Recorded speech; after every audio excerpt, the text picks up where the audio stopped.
Students, last video में हमने matrix representation की कुछ बेसिक्स स्टडी की थी। मुझे उम्मीद है कि आपने वो वीडियो देखी होगी। उसमें हमने ये देखा था कि हमारे पास जो कोई भी ऑपरेटर होता है उसको हम मैट्रिक्स फॉर्म में कैसे रिप्रेजेंट कर सकते हैं। उसी तरह से हमारे पास वेव फंक्शंस हैं जिनको हम मैट्रिक्स मैकेनिक्स में कैट और ब्रास का नाम देते हैं। ये हमारे पास कैट है, इसको भी हमने रिप्रेजेंट किया था मैट्रिक्स मैकेनिक्स में। और उसी तरह से हमारे पास जो ब्रास हैं उनको भी हमने मैट्रिक्स मैकेनिक्स में रिप्रेजेंट किया। अब हमने इससे आगे चलना है तो थोड़ा सा रिव्यू करते हैं उसको, और उसी से आगे जो है वो अपना कॉन्सेप्ट जो है उसको कैरी ऑन करेंगे। तो सबसे पहले हमने जो ऑपरेटर के लिए पढ़ा है वो हमारे पास था कि ऑपरेटर को हमने एक स्क्वायर ब्रैकेट से शो करना होता है, और इसकी जो यहाँ पे एलिमेंट्स होते हैं वो होते हैं f(1) f(1) f(1) इस तरह चलता जाएगा इस तरफ भी, और इसी तरह से इस साइड पे आएगा f(2) f(2) and so on. ये दोनों डायरेक्शंस में इन्फिनिटी तक चलता जाएगा। तो ये आपके पास जो है वो ऑपरेटर हमने लिखा हुआ है, और यहाँ पे f(1) f(1) की क्या सिग्निफिकेंस है। हमने कहा था कि हमारे पास बेसिस वेक्टर्स हैं phi1 phi2 phi3 so on up to phi n, और ये इन्फिनिटी तक आगे चलता जा रहा है। और इनकी वही सिग्निफिकेंस थी हमारे पास हिल्बर्ट स्पेस में, जो हमारे पास वेक्टर स्पेस में i, j और k की होती है। यानी हमारे पास जो वेक्टर स्पेस होती है उसमें i, j और k जो है वो म्यूचुअली परपेंडिकुलर होते हैं, इनका आपस में डॉट प्रोडक्ट 0 आता है। उसी तरह से ये जो डिफरेंट स्टेट्स हैं इनका अगर आप आपस में प्रोडक्ट करते हैं quantum mechanically phi1 star suppose phi2, ये phi1 और phi2 का प्रोडक्ट कर रहे हैं आप इनटू dx पे अगर कर लें, या प्रोडक्ट -∞ से +∞ तक इसको इंटीग्रेट कर दें, ये आपके पास आंसर जो है ये 0 के बराबर आता है। तो यही चीज़ जो है यहाँ पे, मतलब जिस तरह i.j 0 था उसी तरह यहाँ पे भी ये प्रॉपर्टी होल्ड कर रही है।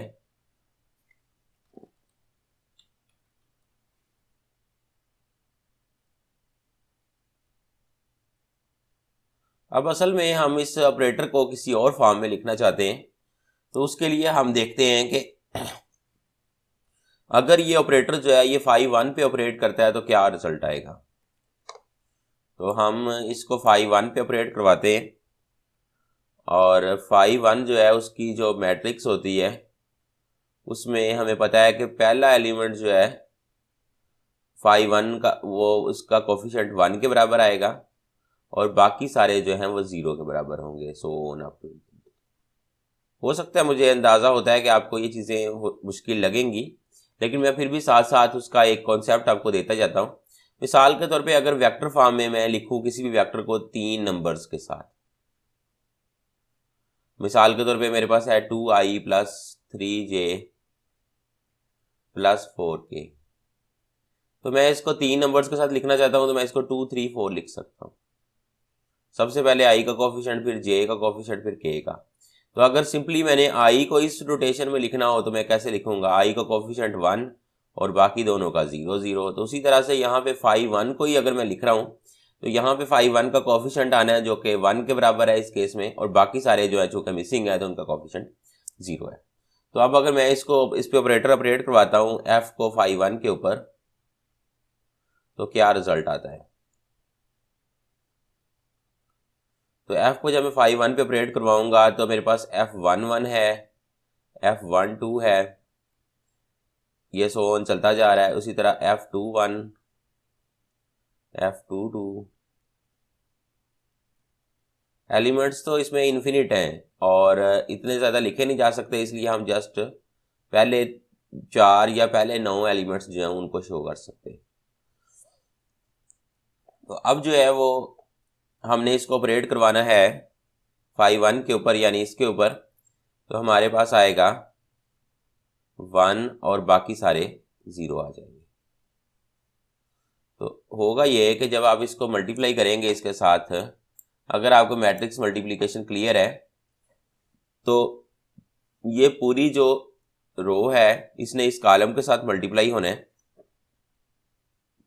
तो यहां पे हमारे पास आएगा F111 से मल्टीप्लाई होगा, F11 आंसर आ जाएगा, और उसके साथ जो है वो बाकी सारों के साथ मल्टीप्लिकेशन होके 0 आंसर आएगा। वो 0 सारे इसमें ऐड हो जाएंगे और उन 0 के ऐड होने से कोई फ़र्क नहीं पड़ेगा, तो यहाँ पे F11 ही बचेगा। सिमिलरली इसको जब मैं मल्टीप्लाई करूँगा तो मेरे पास जो है यहाँ से F21 आएगा, और वो भी इन सब से मल्टीप्लाई होने के बाद जो है वो बाकी भी 0 आंसर आ जाएगा, तो सिर्फ और सिर्फ यहाँ पे F21 बचेगा। तो इस तरह से नेक्स्ट एलिमेंट F31 आ जाएगा, और सो ऑन ये इन्फिनिटी तक चलता जा रहा है। और इसको मैं अगर लिखना चाहूँ तो मैं लिख सकता हूँ एज एडिशन ऑफ मैट्रिसेस। तो मैं इसकी अलग-अलग मैट्रिसेस बना सकता हूँ। मैं पहले में F11 लिख लेता हूँ, अगर बाकी सारे 0 कर लेता हूँ तो एक मैट्रिक्स बन जाती है। दूसरे में मैं इसको 0 कर लेता हूँ, इसको F21 कर लेता हूँ, इसको 0 कर लेता हूँ, और सो ऑन ये भी एक दूसरी मैट्रिक्स बन जाती है। और तीसरे एलिमेंट में मैंने जो है वो यही काम करना है, और अब मैंने जो है वो पहले दोनों को 0 कर लेना है, और F31 यहाँ आ जाएगा, और ये सारे आगे भी 0 चलते जाएंगे। तो इस तरह से मतलब ये है कि ये इसको बहुत सारी मैट्रिसेस के सम के तौर पे लिखा जा सकता है।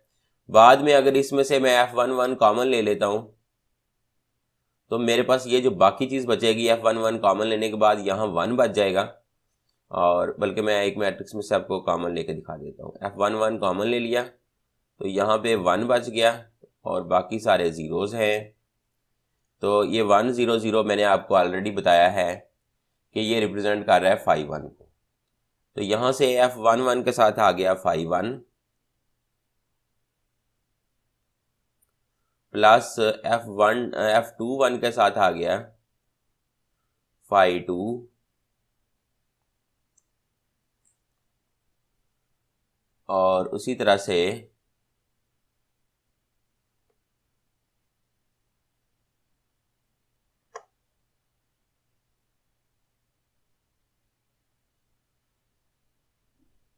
आपके पास आ जाएगा F31 आ जाएगा, उसके साथ 5 3 आ जाएगा, और सो ऑन ये जो है ये चलता जाएगा। तो अब जो है ये चीज़ सारी आई क्या है, ये आपके पास आया है जब आपने F को ऑपरेट करवाया है 5 1 के ऊपर। अब मैं इसका जो है वो इनर प्रोडक्ट स्टडी करता हूँ डिफरेंट दूसरी चीज़ों के साथ। तो मिसाल के तौर पे मैं अगर इसको लेफ्ट साइड से मल्टीप्लाई करता हूँ 5 1 के साथ, 5 1, और इस चीज़ को मैं लेफ्ट साइड से 5 1 से मल्टीप्लाई कर रहा हूँ F टाइम्स 5 1 के साथ, तो मुझे इस तरफ भी 5 1 से मल्टीप्लाई करना पड़ेगा। तो यहाँ पे मेरे पास आ जाएगा 5 1 F11 और 5 1। अब यहाँ पे मुझे ये कॉन्सेप्ट क्लियर होना चाहिए कि ये जो 5 1 के ऊपर मैंने अप्लाई किया है ना F को, तो ये जो F11 आया मेरे पास, ये असल में जो है ये एक तरह से एक नंबर है, ये कोई ऑपरेटर नहीं है। अब ये कोई नंबर है। मिसाल के तौर पे अगर मैं इस पे अप्लाई करूँगा, हो सकता है ये F11 की वैल्यू जो है वो 0.15 आ रही हो और ये 0.151 के बराबर आ जाए, इस तरह से। तो कहने का मकसद ये है कि ये एक नंबर है, और इसको मैं नेक्स्ट स्टेप में जो है वो इस रिप्रेजेंटेशन में से बाहर भी निकाल सकता हूँ। सिमिलरली अब मैंने इसके साथ भी प्रोडक्ट करवाना है, तो ये मेरे पास आ जाएगा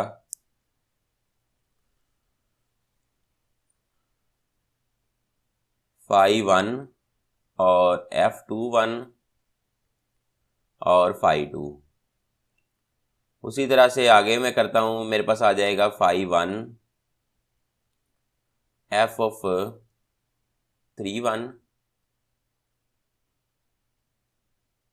और आगे हमारे पास आ गया phi3। और अब हम इन सारे कॉन्स्टेंट्स को बाहर निकालते हैं नेक्स्ट स्टेप में। तो हमारे पास आता है F11 phi1 into phi1 plus F21 phi1 into phi21, sorry phi2। F21 बाहर आ गया है, उसी तरह से F31 भी बाहर आ गया और यहाँ से आपके पास आ गया phi1 phi3। तो कहने का मकसद ये है कि ये चीज़ चलती जाएगी, लेकिन इसमें इस चीज़ का आंसर 1 के बराबर होगा और ये आपके पास F11 आंसर आ जाएगा। और ये जो सारी चीज़ें हैं इनका आंसर जो है वो 0 हो जाएगा, ये पूरी टर्म 0 हो जाएगी। सिमिलरली ये भी 0 हो जाएगा, क्योंकि मैंने आपको बताया कि आई जे वाली प्रॉपर्टीज़ होल्ड कर रही हैं। हर जो वेक्टर है, मसलन हर जो ब्रा है उसका कैट के साथ प्रोडक्ट करें तो हर कैट का अपने ब्रा के साथ प्रोडक्ट जो है वो 1 के बराबर है और किसी और ब्रा के साथ जो प्रोडक्ट है वो 0 के बराबर है। उस वजह से ये सारे जो है वो 0 हो जाएंगे। और यहाँ से आपके पास जो चीज़ बचेगी, अगर आप देखें तो मैंने यहाँ से इस चीज़ को लिखा हुआ है। तो ये मेरे पास F11 वैल्यू आई है इसकी, तो यहाँ से मेरे पास आ गया है phi1 F इंटू phi1, ये मेरे पास F11 के बराबर है। तो मकसद ये हुआ कि मैंने यहाँ से ये सारी कैलकुलेशन करके F11 की वैल्यू जो है वो फाइंड आउट कर ली। अब अगर ये जो मेरे पास स्टेप मौजूद था, यहाँ पे मैं phi1 से मल्टीप्लाई नहीं करता बल्कि phi2 से मल्टीप्लाई करता लेफ्ट साइड से, तो फिर क्या होना था? फिर मेरे पास आना था phi2 F और phi1 और इसका प्रोडक्ट का आंसर 0 नहीं आना था क्योंकि दरमियान में ऑपरेटर है। तो इसके लिए हमें phi2 को मल्टीप्लाई करना पड़ना था सारे यहाँ से, जहाँ पे ये मैंने पहले phi1 लिखा है, यहाँ पे अब हर जगह पे phi2 आ जाना था। तो मैं इसी के ऊपर चेंज करके आपको दिखा देता हूँ कि अगर यहाँ phi2 आ रहा होता, यहाँ भी phi2 आ रहा होता, यहाँ भी phi2 आ रहा होता, तो फ़र्क क्या पड़ना था? नेक्स्ट स्टेप में ये आपके पास phi2 आ रहा होना था, ये भी आपके पास phi2 आ रहा होना था और ये भी phi2 आ रहा होना था। अब की दफ़ा इसका आंसर F11 नहीं था आना, बल्कि ये दोनों डिफरेंट थे। इसका आंसर 0 आ जाना था, इसका आंसर जो है वो 1 आना था, phi2 का प्रोडक्ट phi2 के साथ। और इसने जब F21 से मल्टीप्लाई होना था तो फाइनली आपके पास F21 आना। तो मतलब ये है कि यहाँ से सिर्फ नॉन ज़ीरो आंसर जनरेट होना था, बाकी सारे 0 हो जाने थे। तो ये मेरे पास F21 आ जाना था सीधी। तो इस तरीके से अगर मैं इसी चीज़ को कंटिन्यू करूं तो अब मैं इस मैट्रिक्स को रिप्रेजेंट कैसे कर सकता हूं?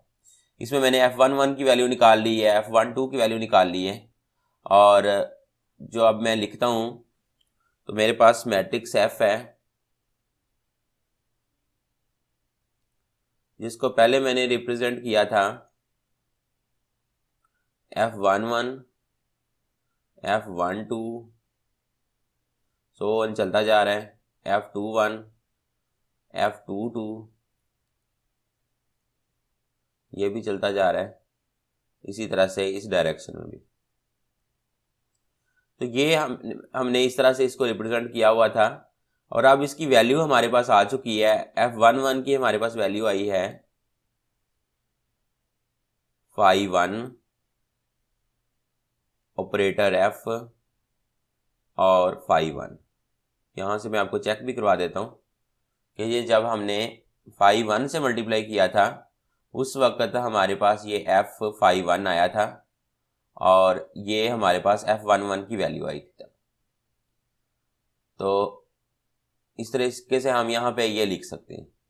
उसी तरह से जब हमने यहाँ पे phi2 से मल्टीप्लाई करना था, यहाँ पे हमने जब 1 को 2 से रिप्लेस कर देना था, यहाँ भी phi2 आ जाना था, यहाँ भी phi2 आ जाना था, तो हमारे पास F21 की वैल्यू ये आनी थी, F phi2 F phi1। तो वो हम लिख देते हैं यहाँ पे। तो हमारे पास आ गई phi2 एफ एंड फाई 1। तो सिमिलरली ये चीज़ जो है बढ़ाई जा सकती है। अब लॉजिकली आप देख सकते हैं कि यहाँ 1 1 था तो यहाँ 1 1 आ रहा है, यहाँ 2 1 था तो यहाँ 2 1 आ रहा है। उसी तरह यहाँ पे अब यहाँ 1 2 है तो यहाँ मैं लिख सकता हूँ फाई 1 एफ और फाई 2। उसी तरह से यहाँ पे मेरे पास 2 2 है ये वाला, तो मैं लिख सकता हूँ फाई 2 एफ एंड फाई 2। तो एक तरीके से हमने एक तरीका ऐसा डेवलप कर लिया, ये चीज़ अब चलती जाएगी इस तरफ भी इन्फिनिटी तक, इस तरफ भी इन्फिनिटी तक। तो एक तरीके से हमने एक ऐसा तरीका डेवलप कर लिया है जिसमें हम किसी भी जो कोई भी ऑपरेटर हो उसका अगर हमें पता हो कि इसकी एक्सपेक्टेशन वैल्यू क्या आती है, या मतलब दूसरे लफ्ज़ों में उसकी हमें आइगन वैल्यूज़ का पता हो, उसके बारे में कुछ पता हो कि ये किस तरह से ऑपरेट करता है, चाहे हमें इनमें से किसी एक चीज़ का भी पता है, जस्ट ये पता हो कि ऑपरेटर ने ऑपरेट कैसे करना है फंक्शंस के ऊपर, तो हम उससे रेलिवेंट जो मैट्रिसेस है वो फाइंड आउट कर सकते हैं। अगरचे मेथड जो है वो थोड़ा सा लंबा है, मैं जो चीज़ें बता रहा हूँ थोड़ी डिटेल में बता रहा हूँ, हो सकता है कि मेरी जगह कोई और पढ़ा रहा होता, बल्कि मोस्ट प्रोबेबली ऐसे ही होता है, हमने भी पढ़ा था, हमने इवन एमफिल लेवल पे भी पढ़ा है। तो जब हमें ऑपरेटर के बारे में बताया जाता है तो ऑपरेटर के साथ हमें एक ये बताया जाता है कि मैट्रिक्स एसोसिएट करते हैं, मैट्रिक्स एसोसिएट करते हैं, उसकी वैल्यूज़ क्या होती हैं वो हमें बता दी जाती हैं। ये कैसे आया है इसके बारे में कोई कभी नहीं बताता, और इसका प्रॉब्लम ये हो सकता है आपके साथ कि अगर नेक्स्ट टाइम भी आपका पेपर जो है वो एमसीक्यू बेस होता है तो उस सूरत में आपके लिए मुश्किल हो जाएगी, क्योंकि फिर आपसे कॉन्सेप्चुअल चीज़ें पूछ ली जाएंगी और जस्ट आपने ये चीज़ इसके बराबर की हुई तो फिर आपके लिए वो इतना आसान नहीं होगा उसको सॉल्व करना। तो ये हमने अभी तक जो है मैट्रिसेस के बारे में जनरल एक आइडिया डेवलप किया है। अब हमने नेक्स्ट स्टेप में जो है वो स्पेशल केसेस को स्टडी करना है, तो वो हम शुरू करते हैं। अब हम मैट्रिक्स रिप्रेजेंटेशन फाइंड करने जा रहे हैं सिंपल हार्मोनिक ऑसिलेटर से रिलेटेड। सिंपल हार्मोनिक ऑसिलेटर पढ़ा हुआ है आपने पहले क्वांटम मैकेनिक्स में, उसको थोड़ा सा मैं आपके सामने उसकी फिजिकल चीज़ों को रिव्यू करवाऊंगा, बहुत ज़्यादा डिटेल में नहीं जाऊंगा, और उसके साथ फिर उसकी मैट्रिक्स, उसमें एक ऑपरेटर आता है एन, उसके करस्पॉन्डिंग हम मैट्रिक्स फाइंड करेंगे। ये क्वेश्चन जो है ये आपकी बुक में भी एज इट इज दिया हुआ है। तो करना क्या है, सबसे पहले तो समझ लें कि सिंपल हार्मोनिक ऑसिलेटर जो है इसकी जो स्टेट्स हैं वो कुछ इस तरह से होती हैं कि हम उनको नाम दे देते हैं, अगर 1 का, 2 का, 3 का, डिफरेंट एनर्जी लेवल्स हैं इसके अंदर, 4 का। तो पहला जो एनर्जी लेवल है इसकी एनर्जी होती है n+1/2, सॉरी n तो जनरल है, यहाँ पे इसकी एनर्जी आपके पास आएगी 1/2 h²-, और इसी तरह से आपके पास इसकी एनर्जी आ जाएगी 1+1/2 यानी 3/2 h², और यहाँ पे इसकी एनर्जी जो है वो आपके पास आ जाती है 5/2 h², और ये आपके पास आ जाती है 7/2 h²। तो मतलब ये है कि जो सिंपल हार्मोनिक ऑसिलेटर है उसकी एनर्जी लेवल्स जो हैं वो क्वांटाइज हैं, और उसके अंदर जो ग्राउंड स्टेट एनर्जी है उसको हम 1/2 h² का नाम देते हैं, ये वाली, ये भी ज़ीरो के बराबर नहीं है। मतलब ये है कि सिंपल हार्मोनिक ऑसिलेटर जितनी मर्जी लो स्टेट में हो उसके पास स्टिल कुछ ना कुछ एनर्जी होती है जिसको हम ग्राउंड स्टेट एनर्जी का नाम देते हैं। अब यहाँ पे अगर हम देखें तो ये जो वैल्यूज़ हैं ये आइगन वैल्यूज़ हैं आपके हर्मिशियन ऑपरेटर की। हर्मिशियन ऑपरेटर जो है यहाँ पे एनर्जी ऑपरेटर हैमिल्टोनियन ऑपरेटर की आइगन वैल्यूज़ ये सारी लिखी हुई। तो मकसद ये है कि जब हैमिल्टोनियन ऑपरेटर जो है वो ऑपरेट करता है इनमें से किसी भी स्टेट पे तो उसकी ये आइगन वैल्यू आती है। और हैमिल्टोनियन ऑपरेटर का एक जनरल फार्मूला होता है n+1/2 h²।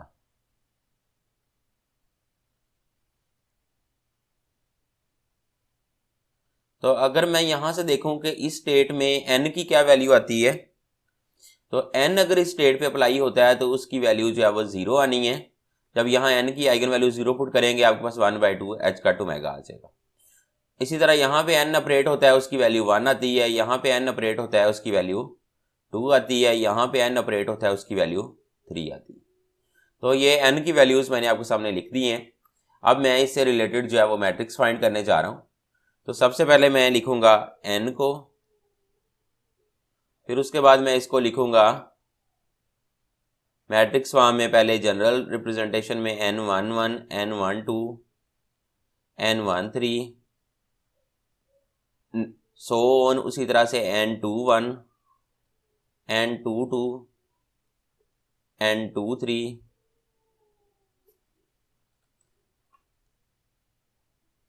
ये भी सो ऑन चलता जा रहा है। आगे आ जाएगा n31, सॉरी n लिखना था, n31 n32 n33, और ये मैट्रिक्स जो है ये दोनों डायरेक्शंस में चलती जा रही है। अब नेक्स्ट स्टेप इसका बहुत इजी है,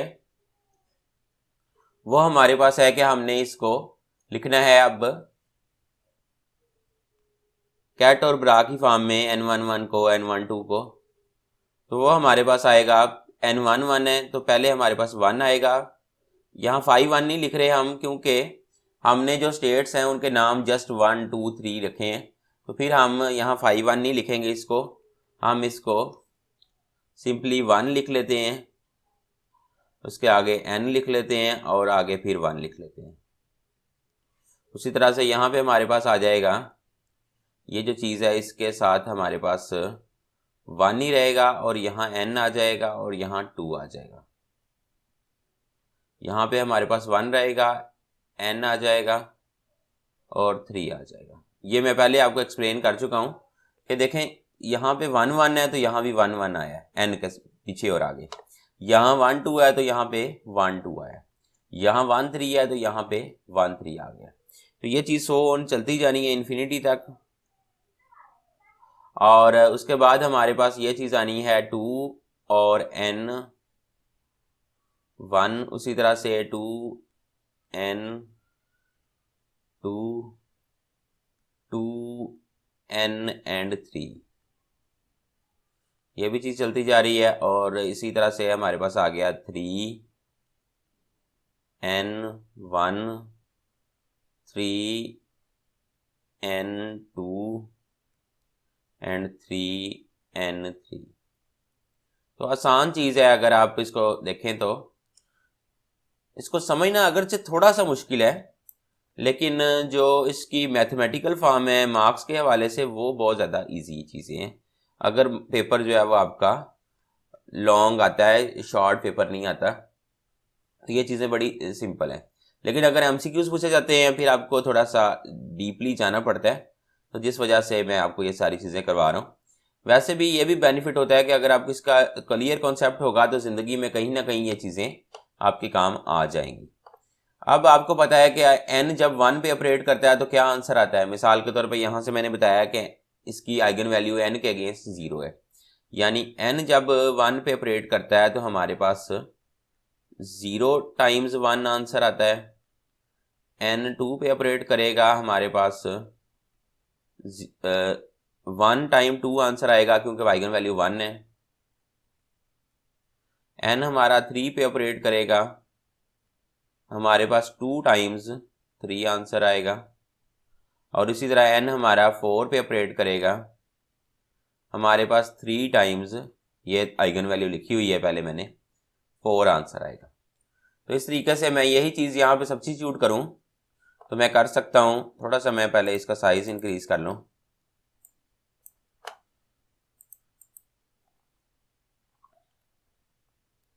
तो ये जो चीज़ है मेरे पास, ये n 1 पे ऑपरेट हुआ तो ये 0 1 आंसर आया। तो यहाँ पे मैं इसकी जगह पे नेक्स्ट जो मैट्रिक्स बनाता हूँ उसमें मैं ये 1 लिखता हूँ और आगे इसकी जगह 0 आएगा और फिर 1 आ जाएगा। तो ये 0 में बाहर निकाल लूँगा, नेक्स्ट स्टेप में साथ 0 आ जाएगा, तो उससे ये सारा फैक्टर ही 0 हो जाएगा।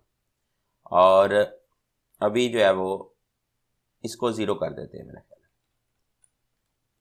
एक एक स्टेप एक एक चीज़ को अलग-अलग से सॉल्व करके बताता जाता हूँ। इसको जब मैं इस पर ऑपरेट करवाऊंगा, आंसर क्या आना है मेरे पास? आंसर आना है 1, और इसका आंसर 1 टाइम्स 2 आ रहा था, तो ये 1 यहाँ से बाहर आ जाएगा। तो नेक्स्ट स्टेप में मेरे पास आ जाएगा 1 इंटू 1 इंटू 2, और किसी भी दो डिफरेंट स्टेट्स का प्रोडक्ट जो है वो ऑर्थोनॉर्मल स्टेट्स होती हैं, ये वो हमारे पास 0 के बराबर आता है। यहाँ से ये मैंने दरमियान में लाइन डाली हुई है, 1 नहीं डाला हुआ, और ये 1 है, ये 2 है। तो डिफरेंट स्टेट्स का जब प्रोडक्ट करेंगे आंसर 0 आएगा, तो इस लिहाज से ये भी 0 हो जाएगा। सिमिलरली यहाँ से भी जो है ये 1 और 3 का प्रोडक्ट होना है, डिफरेंट स्टेट्स हैं, तो ये आंसर जो है वो आपके पास 0 आना है। तो मकसद ये हुआ कहने का कि जो आपकी बड़ी मैट्रिक्स बन रही है उसकी जो पहली लाइन है सारी की सारी वो 0 आ जाएगी, ये भी एलिमेंट 0 आ जाएगा, और इसको मैं 0 कर देता हूँ एक दफ़ा। ये मेरे पास 0 आया था, मैंने आपको बताया था, उसी तरह ये भी 0 आ गया, ये भी 0 आ गया, इससे आगे भी सारे 0 ही आएंगे पहली लाइन में। और जब हम आगे चलेंगे, थोड़ा सा ये इसको ठीक कर लेते हैं दोबारा, तो ये आपके पास दूसरी लाइन आपको नजर आ रही है 2 टाइम्स n इंटू 1 के साथ। तो इस पे जब n ने 1 पे ऑपरेट होना है, आंसर 0 आ जाना है, तो ये हम लिख लेते हैं। तो ये यहाँ से 0 टाइम्स 1 आया, तो ये आपके पास आया 2 इंटू 0, एक नंबर है, और आगे 1 आ गया। 0 को बाहर निकालेंगे, आंसर आपके पास 0 आएगा। 0 को बाहर निकालेंगे, वो सारी चीज़ें मल्टीप्लाई होगा, तो आंसर पूरी चीज़ का 0 हो जाएगा। अगर यहाँ 0 ना भी आ रहा होता तो 2 और 1 का प्रोडक्ट होना था, तो वो भी 0 आना था। तो इस वजह से ये चीज़ जो है वो हमारी पूरी 0 के बराबर हो रही है। अब अगर ये दूसरे वाली चीज़ को आप देखते हैं, तो यहाँ से n 2 पे ऑपरेट करेगा, तो आपके पास आंसर आएगा 1 टाइम्स 2। ये चीज़ पहले मैंने आपको शो कर दी है कि ये n 2 पे ऑपरेट करता है, 1 आइगन वैल्यू है, तो आंसर आता है 1 टाइम्स 2। तो ये आपके पास जो है 1 टाइम्स 2 आ गया, इसको आपने मल्टीप्लाई करना है फिर 2 के ब्रा के साथ। तो ये 1 यहाँ से बाहर निकाल लें, नेक्स्ट स्टेप में आपके पास 1 इधर आ जाएगा, यहाँ आ जाएगा 2 इंटू 2। तो सेम स्टेट्स हैं, इनका प्रोडक्ट जो है वो 1 के बराबर आएगा। इस 1 को इस 1 से आप मल्टीप्लाई करोगे, आपके पास फाइनली आंसर 1 आ जाएगा। तो इस तरीके से यहाँ पे जो आपके पास बनेगा वो 1 बन जाएगा यहाँ पे। और नेक्स्ट जो है आपके पास 2 इंटू n कॉमा 3 है, तो इसके ऊपर जब आप अप्लाई करोगे 2 n को 3 पे अप्लाई करोगे, 2 आंसर आएगा और 3। और जैसे अब थोड़ा सा आपको एक्सपीरियंस हो गया होगा, ये 2 बाहर आना है, आगे 2 का प्रोडक्ट होना है 3 के साथ, डिफरेंट स्टेट्स हैं, आंसर 0 आएगा। 0 को 2 से मल्टीप्लाई करोगे, फाइनली सारा आंसर ही 0 आ जाएगा। तो यहाँ से आपके पास ये भी चीज़ जो है वो 0 आ जाएगी। तो इस तरह से सारी चीज़ें आपके पास 0 आ जाएंगी, ये भी सारे 0 आ जाएंगे, सिर्फ जो डायगोनल पे एलिमेंट्स होंगे वो 0 नहीं आएंगे। मिसाल के तौर पे यहाँ पे अब आ रहा होगा आपके पास 3n एंड 2, सॉरी 3 पे डायगोनल पे ये दोनों सेम होने हैं, n ने 3 पे अप्लाई होना है, तो ये आपके पास 2 टाइम्स 3 आ जाना है। ये भी मैं पहले आपको बता चुका हूँ यहाँ पे, और चूँकि 2 आइगन वैल्यू थी, तो ये यहाँ से अगर आप 2 बाहर निकाल लेते हो, तो ये 3 और 3 का प्रोडक्ट हो जाता है, सेम स्टेट का प्रोडक्ट 1 के बराबर होता है, और इसको मल्टीप्लाई करोगे 2 आंसर आएगा। तो ये सारे एलिमेंट की जगह हम क्या करते हैं, इसको रेज करके सिंपली जो इसका आंसर आया है 2 वो पुट कर देते हैं। तो यहाँ पे 2 आ जाएगा और ये आगे। तो इस तरह से जो एलिमेंट बनेंगे उसमें सारा कुछ 0 होगा, सिर्फ डायगोनल पे जो है वो पहला एलिमेंट 0 होगा, दूसरा 1 होगा, तीसरा 2 होगा, और उसके बाद नेक्स्ट एलिमेंट यहाँ पे 3 आ रहा होगा। तो बाकी ऊपर भी 0 आ रहे होंगे, नीचे भी 0 आ रहे होंगे। ये डायगोनल जो है नॉन जीरो एलिमेंट्स का चल रहा होगा, और इसके अंदर जो है वो हर नया डायगोनल का एलिमेंट पहले में 1 प्लस करके जो है वो आता जाएगा आपके पास। तो अगर आप इसको लिखना चाहें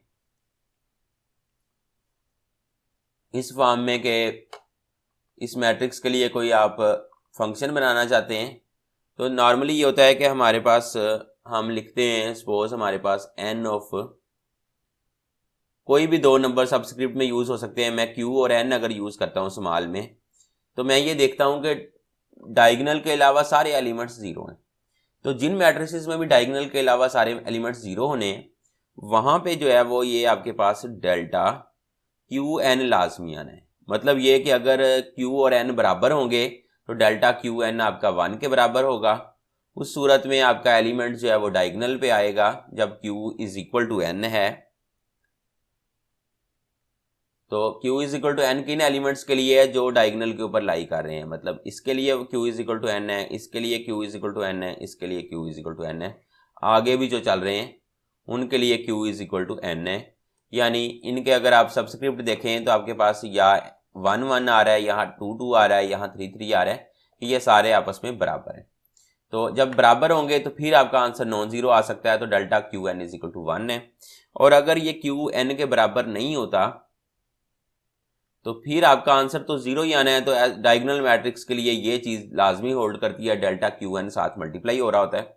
और अगर यहाँ से आप गौर करें तो पहला एलिमेंट जो है वो जीरो के बराबर है, उसके बाद दूसरा जो है वो यहाँ पे 1 है, तीसरा 2 है। तो यहाँ से हम इसको लिख सकते हैं कि सिंपली n-1 लिख सकते हैं। n-1 times delta Q N, हमारे पास वैल्यू आ गई है n ऑफ क्यू एन की। तो अगर इसमें आप n की वैल्यू चेंज करते रहते हैं, q की वैल्यू चेंज करते रहते हैं, तो आपके पास ये सारी जो मैट्रिक्स है ये जनरेट हो जाती है इस फार्मूले से। तो ये एक तरीका से हमने फाइनल प्रूफ कर दिया। पेपर में इस तरह भी पूछा जा सकता है कि आप ये शो करें सिंपल हार्मोनिक ऑसिलेटर के लिए, या फिर ये पूरा जिस तरह से बुक में बताया गया उस तरह भी पूछा जा सकता है। तो इस वीडियो में हमने जो है वो ये थोड़ा सा काम किया है इससे रिलेटेड। मैट्रिक्स रिप्रेजेंटेशन में सिंपल हार्मोनिक ऑसिलेटर से रिलेटेड जो है वो हमने उसका जो ऑपरेटर एन है इसको स्टडी किया है। और नेक्स्ट वीडियो में इंशाल्लाह हम हैमिल्टोनियन को स्टडी करेंगे और इससे रेलिवेंट जो नेक्स्ट एग्जांपल्स हैं वो भी करेंगे। शुक्रिया।